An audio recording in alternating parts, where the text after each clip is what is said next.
বারুইপুরের দিকে নজর রাখি। বারুইপুরে বিজেপির বিএলএ আক্রান্ত। বিএলএ কে মারধরের অভিযোগ বিএলওর বিরুদ্ধে, কিন্তু কেন এরকম পরিস্থিতি তৈরি হলো, কি অভিযোগ সামনে আসছে, আরো ডিটেল আপনাদের জানাবো। অর্পণ রয়েছে আমার সঙ্গে। অর্পণ, মারধরের পরিস্থিতি কেন সামনে এলো, কি হয়েছে ঘটনা? দেখো, যেটা অভিযোগ করা হচ্ছে বারুইপুর পূর্ব বিধানসভা কেন্দ্রের বেগমপুর গ্রাম পঞ্চায়েতের 200 কলোনি এলাকায়, সেখানে বিএলও অঞ্জনা মণ্ডল তিনি যে এসআইআর কাজ শুরু হয়েছে সেই কাজ তিনি ফর্ম দিতে যান, এবং সেখানে যেটা অভিযোগ করা হচ্ছে যে বিএলএদেরকে কোনো কিছু জানানো হয়নি, এবং কেন বিএলএদেরকে জানানো হয়নি সেই নিয়ে বচসা এবং সেখানে মারধরের অভিযোগ। এছাড়াও অঞ্জনা মণ্ডলের বিরুদ্ধে যে আই কার্ড, বিএলএদের যে আই কার্ড, সেই আই কার্ড ছিঁড়ে দেওয়ার অভিযোগ করেছেন এই বিজেপি বিএলএ। এই ঘটনাকে কেন্দ্র করে এলাকায় চাঞ্চল্য ছড়ায়। যেটা অভিযোগ করা হচ্ছে যে মণ্ডল প্রমুখ তাকেও মারধর করা হয়েছে। এই ঘটনায় অভিযোগ শোনায় দর্শকদের। আর যিনি বিএলও আছেন অঞ্জনা মণ্ডল, উনি 4 তারিখে ফর্ম বিলি করেছেন পঞ্চায়েত থেকে ফর্ম তুলে, সেটা আমি জানতে পেরেছি। জানতে পারাতে ওনাকে বলেছি ফর্ম দিয়েছেন, আপনি আমাকে জানাননি কেন? তো বললো না, আমি নিয়ে এসেছি, আমি 10টা ফর্ম নিয়ে এসেছি, আমি যাদেরকে চেনা তাদেরকে দিয়েছি। আমি বলে আপনি তো আমাকে না জানিয়ে দিতে পারেন না। তো এই কথাতে ওনার সঙ্গে আমার একটু তর্কতর্কি বা কথা কাটাকাটি হয়। উপপ্রধানের স্বামী, রিয়া বর্মনের স্বামী, কোথা থেকে এসছেন, বাইক চড়ে এসে আমাকে যথারীতিভাবে ধস্তাধস্তি, ধাক্কাধাক্কি, হিল ঘুষি, মারামারি, তার সঙ্গে আরো কিছু লোকজন এসে আমাকে মেরেছে।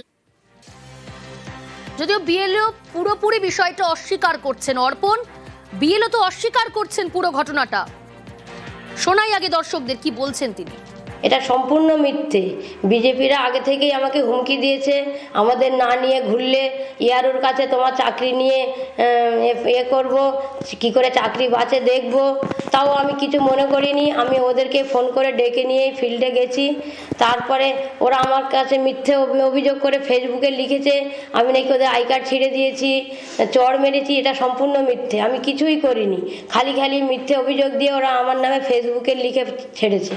একা একা কাজ করতে ভয় পাচ্ছি। আমাকে একটু প্রোটেকশন না হলে আমি ফিল্ডে নামবো কি করে? সম্পূর্ণ অভিযোগ অস্বীকার অর্পণ বিএলও। একদম অভিযোগ করা হচ্ছে যে এই বিএলএ তিনি এখন নিরাপত্তাহীনতায় ভুগছেন, কারণ তার বিরুদ্ধে যে অভিযোগ আনা হচ্ছে তিনি সেটা সম্পূর্ণ অস্বীকার করেছেন, এবং পুরো বিষয়টি নিয়ে তৃণমূল কংগ্রেসের পক্ষ থেকে যে অভিযোগ তার ভিত্তিতে তারা বলা হচ্ছে যে সম্পূর্ণ চক্রান্ত করছে বিজেপি, এবং তারা একটা এলাকায় অশান্তির পরিবেশ তৈরি করতে চাইছে। এবং চয়ন বর্মন, যেটা যিনি বারুইপুর পূর্ব ব্লক তৃণমূল কংগ্রেসের সহসভাপতি, তিনিও এই অভিযোগ সম্পূর্ণ অস্বীকার করেছেন। তিনিও বলছেন এই ঘটনা সম্পূর্ণ অসত্য, এবং এই ঘটনার সঙ্গে তৃণমূল কংগ্রেসের কোনো যোগ নেই, এবং তাকে কোনো মারধর করা হয়নি। খুব স্বাভাবিকভাবে এই ঘটনায় শুরু হয়েছে রাজনৈতিক চর্চা। বেশ, না আমাদের ওরকম কোনো ব্যাপার না। আমরা এখানে ব্লকে সারাদিন ছিলাম, একটা আমাদের ট্রেনিং হয়েছে, তারপরে ব্লক থেকে শুনতে পাই ব্লক সভাপতি আমাকে পাঠিয়েছে, আমরা গিয়ে পরিস্থিতি সামাল দিয়েছি। ওরা যেটা বলছে ভিত্তিহীন, ওরা নিজেদের ভিতরে কোথায় বেশি মারামারি করেছে মদপথ খেয়ে ওরাই জানে। আমাদের বিএলএ টু সুরজিৎ গিয়ে যাওয়া মাত্রই তার থেকে কাগজ দেখতে চায় এবং কাগজটা ছিঁড়ে দেয়। তারপরে অঞ্জনা দেবী প্রথম চটটা মারে সুরজিতের গালে। তারপরে বেগমপুর পঞ্চায়েতের উপপ্রধানের যিনি হাজবেন্ড চয়ন বর্মন 15-20 জনকে নিয়ে আমাদের ফেলে বিএলএ টুকে মারে। 53 বছর বয়স, সে ঠেকাতে গেলে তাকে এমন মেরেছে তার মাথা ফেটে গেছে, কান দিয়ে রক্ত বেরোচ্ছে, মাথার পেছনে রক্তের ক্লট জমে গেছে। চয়ন বর্মনকে গ্রেপ্তার করা হোক, অঞ্জনা মণ্ডলকে ইমিডিয়েট বহিষ্কার করা হোক।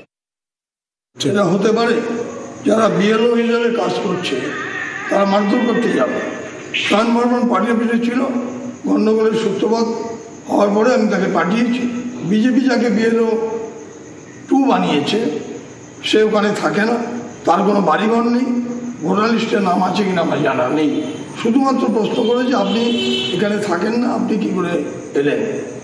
তখন চয়ন বর্মনের উপরে অকথ্য ভাষায় গালাগালি করে। অভিযোগ প্রমাণিত হবে, আসল সত্য নিশ্চয়ই উদ্ঘাটিত হবে।